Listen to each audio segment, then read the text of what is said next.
We have James Staten from Microsoft. You heard from him a little earlier, but we wanted him to come back up here and talk a little bit more about the evolution of analytics and Microsoft's role and so forth. So, James, come on up.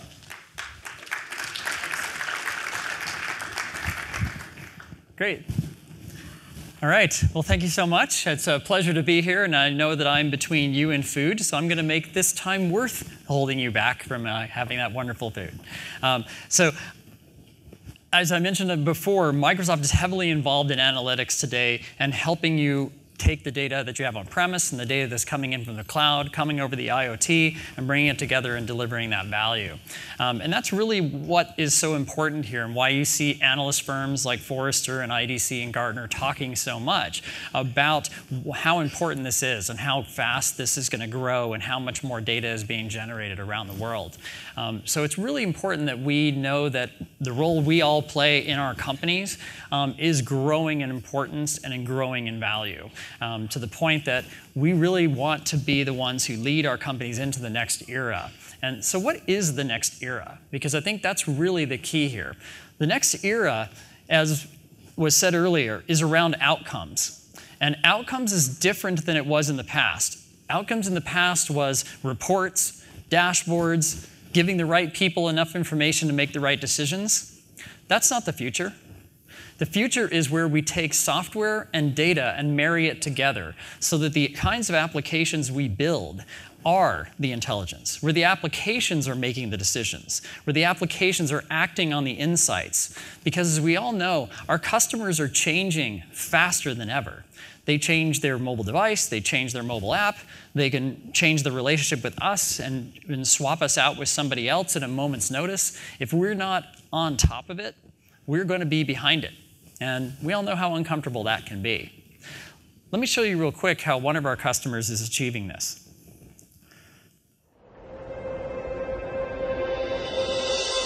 The U.S. healthcare system is challenged by the task to deliver exceptional, personalized care at a lower cost. Despite spending nearly 1/5 of our gross domestic product on healthcare, we struggle to meet this goal. Financial pressures on care providers are increasing. This isn't sustainable. So how can we deliver high-quality, personalized care that patients deserve, given the cost pressures we face? At Dartmouth-Hitchcock, we've created Imagine Care, a new cloud-based solution built on Cortana Analytics Suite and Microsoft Dynamics that enables providers to help patients achieve better health. With the help of Microsoft, Dartmouth-Hitchcock is building a technology platform to serve healthcare organizations and patients across the country, setting a new standard for personalized care. Now, using machine intelligence, providers can develop a care plan that's unique to each patient.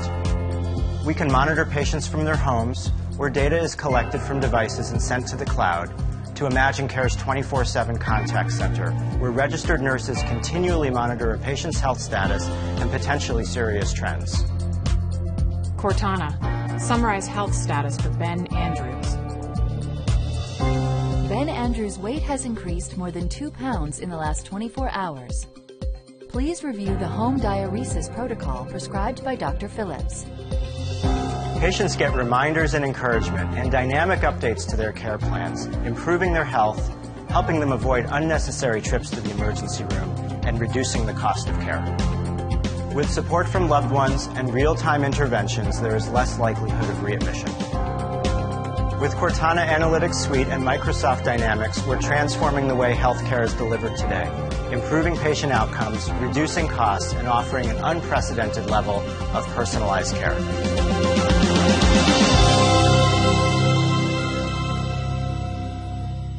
I don't know about you, but that's my idea of personalized healthcare. Not the thing on my wrist that reminds me at the end of the day, yet I missed my steps. I really like the fact that the doctor is going to have enough information and he's engaged, not just a device, and can really help me make sure that I do the right things. That's what we're talking about. Those are intelligent applications, and that should be the future in your industry as well, just as we showed here. Now, Obviously, we know that there's a huge amount of data flood that's coming our way. Most of it in the past has been analog data, hasn't been connected to the internet. It was growing quite a bit, particularly video content was a big part of that. But the growth over the next decade is going to be connected data, information that you can act on that is connected, meaning you can aggregate it more easily. A lot of this is going to be stored in the cloud. A lot of it, as was mentioned a moment ago, is going to be IoT data. A lot of it is going to be video data as well, and a lot of video data is going to be three-dimensional video data, which means that we're going to see this enormous flood of content that's going to be coming down that we're going to have to be able to manage and maintain. Now, I don't know about you, but I'm not excited about the idea of trying to bring all of this enormous capacity of data on-premise so that I can manage it. But I'm also not excited about taking the data that I've had on-premise for a long time and trying to transfer it up into the cloud. But I need to be able to do analytics where the data lives, and I need to be able to do aggregated analytics across those environments. And that is a core element of Microsoft's strategy. Because we need to fix this problem. And many of you have seen this statistic from the Data Warehouse Institute and other organizations. Most of us are making decisions on a very small fraction of the overall data that's available to us. And we have to fix this problem. And yes, we can make the argument that it's because the data's in silos, the data's unstructured. Those excuses don't hold anymore. That's a big reason why Saama and ourselves have come together, because it is time to turn that 72%, or in some cases 80, or in some cases higher. We won't ask you to hold up your hand if you're higher, that we just aren't tapping. Because that's what we really have to do, is tap that data. And when we can start to do that, we can start to move up this line here, where we can get more rich insights and we can get more valuable outcomes. Because what you want from the insights is not the fact that you just pulled it from multiple sources, but because you're able to do a 360 of the customer and really understand their full experience with you. What are they doing? What are they going to do next? And when you can figure out what they would like to do next, and you can use the predictive analytics that come from the rich data sets that you're using, that's when the customer starts to feel like, you get me. You understand me. I want to do more business with you. Because at the end of the day, that's what really matters. Have any of you have any thoughts about how much it costs to replace a customer who is not loyal? Well, replacing those customers can cost you 15 times more than keeping that customer happy. And when you keep that customer happy, they refer you to their friends, they bring in more customers, they buy more from you, they want to have more of their share of wallet go into your hands, and that is really the key. And so it's really critically important, even at the CMO, CFO, CEO level, that we use data to ensure that degree of loyalty and keep the customers happy. Because in whatever industry you're in, that's really what it comes down to.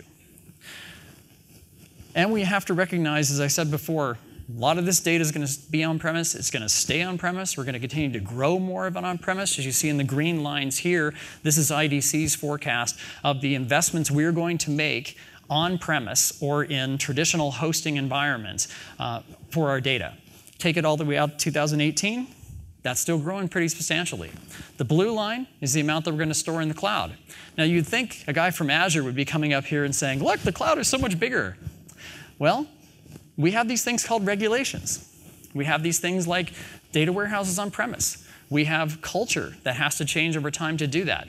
The key is not which line is higher. The key is that both are going up, which means we have to embrace the hybrid nature of this world that we're facing. And that's really the key. The other key is to recognize that the use of data, sadly, is not getting easier fast enough. We continue to see the challenges around data cleansing. We continue to see the challenges around data aggregation.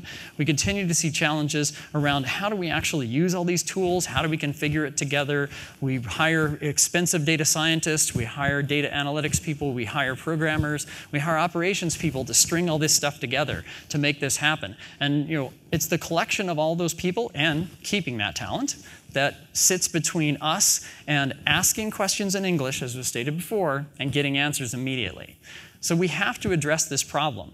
And that is something that Saama and ourselves are very focused on fixing, because that is the key. What you want to have happen is you want a suite of solutions that have been pulled together for you, not by you, for you, that allow you to get to answers faster. And that's been the big focus of the Cortana Analytics Suite, which you saw just talked about in that video, where we have taken a collection of services and capabilities that run on top of Azure, and we have aggregated them into a single suite that you can buy. It's a single price, and that are already pre-integrated together with you. And then on top of this foundation of analytics capabilities are the solutions you see from Saama that come together and allow this to work more richly. Because whatever answer you're trying to come up with, whatever analytics you're trying to run, you need to know that the platforms and services that are out there are not just raw materials to help you achieve that, but that they can actually do some of these insights. And they can do it by already having the algorithms written, already done the integration work, already brought some of the data sets together. Because that's really how we're going to get to the outcomes that matter. I mentioned before about video content getting larger and larger. There's a company that's local here that makes a three-dimensional camera. They're called Quantum VR. If you're not familiar with them, I'm sorry, Jonta VR. And if you're not familiar with them, you should get to know who they are. They make this amazing camera that you can set up at a sports event, at a concert, at anything that you want. It's got 8 cameras and 8 microphones and captures the complete 360 of this. If you take that camera and you capture an event like this, in just 3 hours, you will have captured 100 terabytes of data. What are you going to do with that 100 terabytes of data? Well, you're not just going to store it, edit it, maybe show some of the video out. You want to find out who was paying attention, who was smiling, who was nodding, who was on board with this. Once I can start to get that kind of information out of the video content, then I can really start to understand what really happened here. And while we, of course, want you to fill out the surveys at the end of the day and say if these sessions were valuable to you, wouldn't it be nice if we could cross-correlate that with exactly what you were seeing and how you were behaving, who left at certain times, and so forth. That's what we really want to be able to uncover. And that's advanced analytics that you need to be provided to you. You shouldn't have to build that. You should be able to ask the questions and use the tools that enable that. That's how this is really going to come together. So if we look at Cortana Analytics Suite, here are some of the solutions that we can do out of the box, the types of questions we can answer for you. You obviously combine those with the solutions in healthcare, life sciences, and insurance that Saama has now put on top of the platform, and you can really combine these questions into a flow, because this is what it's really about. You want to be able to say, I'm asking a sentiment question, I'm also asking a preference question. I'm also asking a past behavior question. Oh, and I'd like to put some IoT sensor information into that together, because when I combine them all, now I know what the customer is looking for. And so it's the combination of all these things that designs your outcome. And that's another big value that Saama brings, is the ability for them to help take all of these algorithms, all of these flows, and match your need, not just a generic use case. And this is a big focus for a lot of our customers. One in particular, we talked about oil and gas in the previous session. Rockwell Automation is very, very focused on improving the efficiency of delivery of oil and gas. And as you can imagine, with oil prices going to $20 and now below that, most likely over time, the only way you're profitable in oil and gas is to be more efficient in the delivery of it. And so Rockwell Automation already had sensors in several parts of the oil and gas pipeline process, as well as in pumps at the end of the line for you to put your car plugged into. They have decided that what we need to do is really understand, what are all these sensors showing? Where do we have maintenance issues that need to be solved right away? Where do we have inefficiency? Where do we have things that we can improve? And by doing this kind of analytics, they're already saving the industry enormous amounts of money every single day. And this is a big reason why their share of wallet in the oil and gas industry has been going up. And they're using the Cortana Analytics Suite and our IoT streaming capabilities to empower this solution. Now, why would you want to work with Microsoft on this? Well, one of the biggest values that Microsoft brings is we are not just infrastructure as a service. We do not require you to have DevOps skills alone in order to be successful on our platform.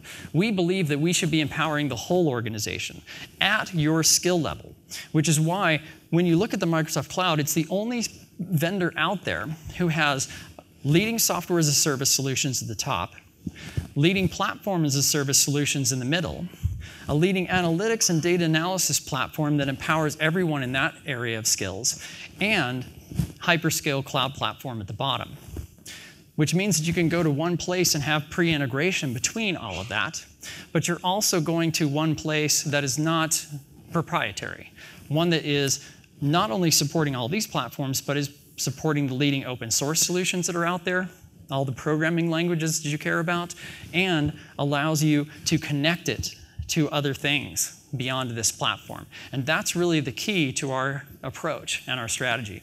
And when we talk with our customers, they say the things that they care about need to be in the foundation of what you build in Azure and as you build out your cloud. And these are the foundational elements that they tell us they want.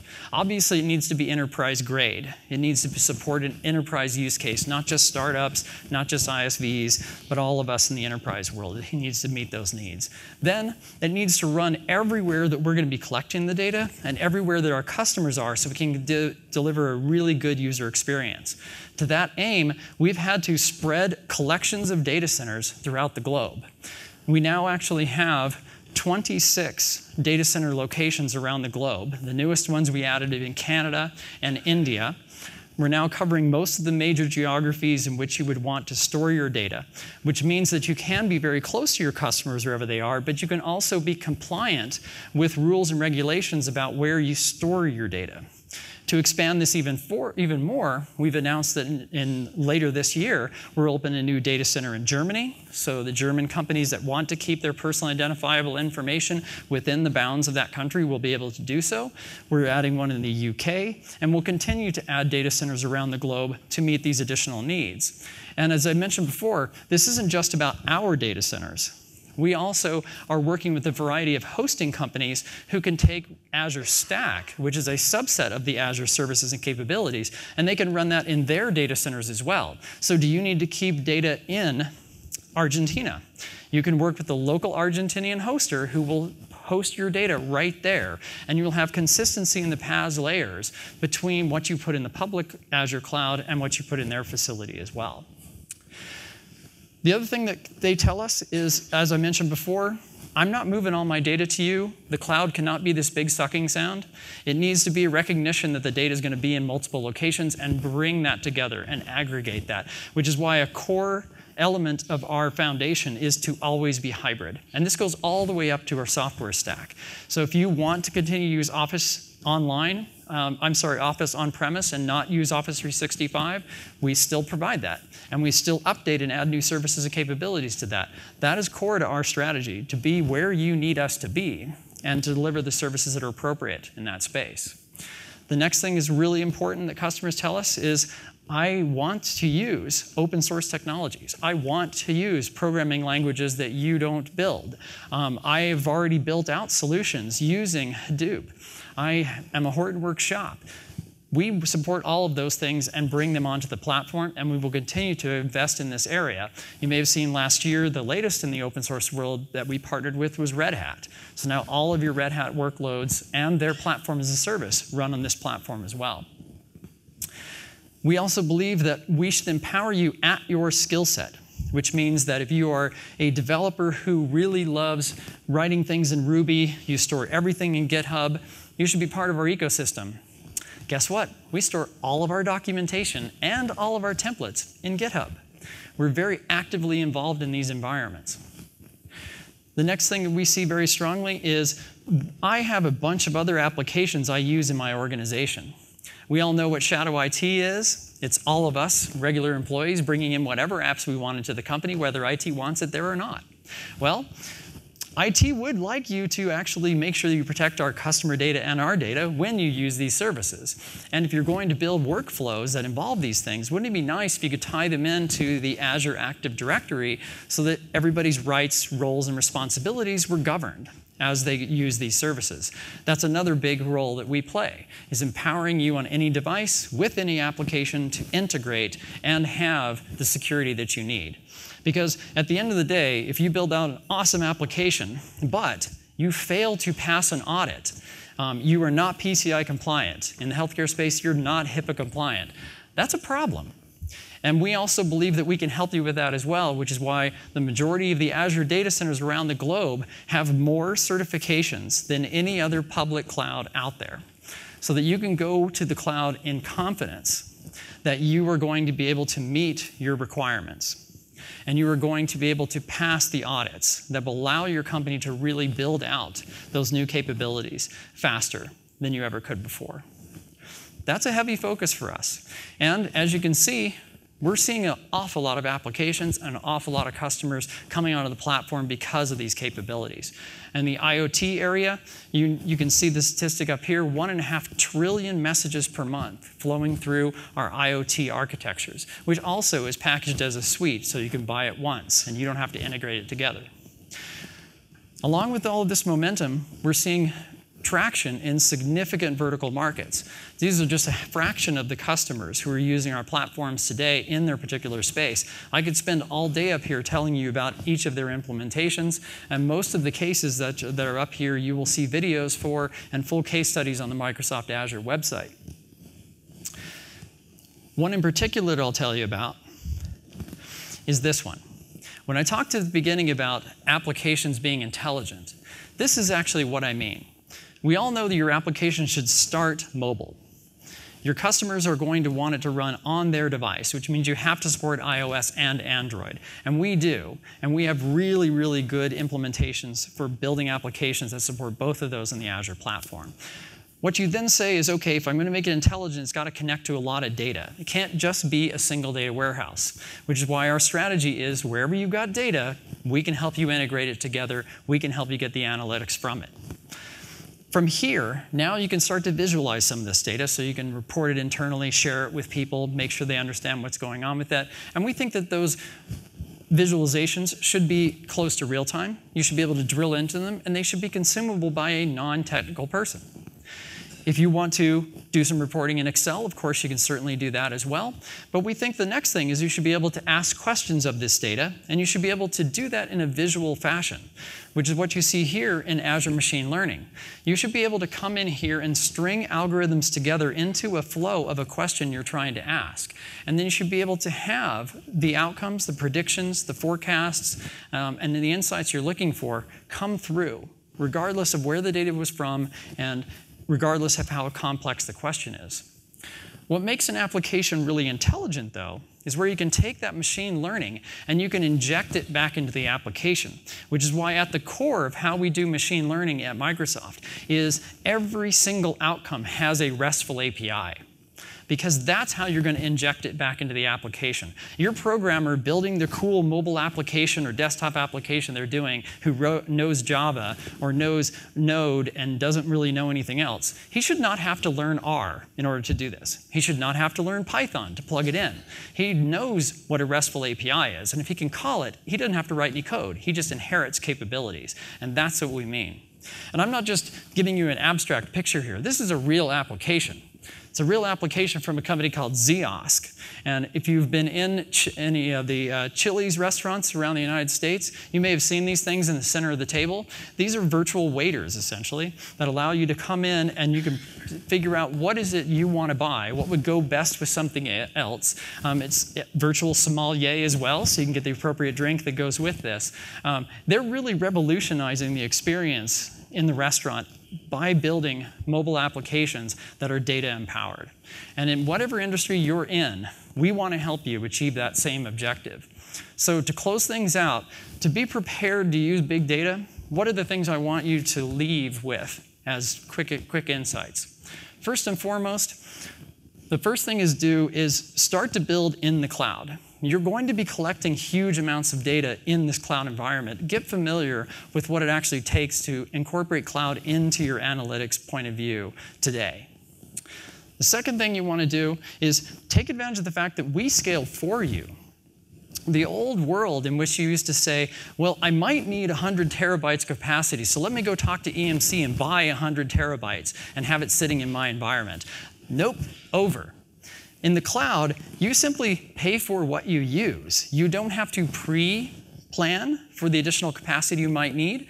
You simply just grow into it, and we keep expanding to accommodate those needs. We also believe that when we talk about elasticity, when you fire up 1,000 computers, to run that algorithm you care about, those 1,000 computers also should not have to be planned ahead of time. You should just get the 1,000 as soon as you need it. We also strongly believe, though, when you're done, when you've run that algorithm, you've got the answer, you shouldn't have to keep paying for those 1,000 servers. You should be able to shut them off and constantly bring the bill back to zero. That is what you want to be doing, and that's how you can really leverage elasticity for the greatest benefit. Next, we highly believe that what you should do next is go live. Go real time. Get as close to that as you can, because the faster you can make decisions, the faster you can start to build out these new capabilities and start building intelligent applications. Now, initially this will be a little bit hard. You won't know exactly what the app should be allowed to do on its own, but that's also an opportunity to use live metrics and live monitoring. This is where you want to take the next step, which is to test and learn. And we highly recommend you use A/B testing as much as you can. Put in front of your customers 2 different experiences and let them tell you which one is better. That's how you're going to be able to iterate faster, deliver new capabilities, and get the real benefits. And that's another great use of the cloud, because I can fire up A, I can fire up B. When I've decided I don't need B anymore, it didn't win, I shut it off, bill goes back to 0. So the one thing to keep in mind, use the cloud so you can scale when you need to and constantly be going back to 0. With that, thanks so much for your time, and I hope you have a wonderful lunch.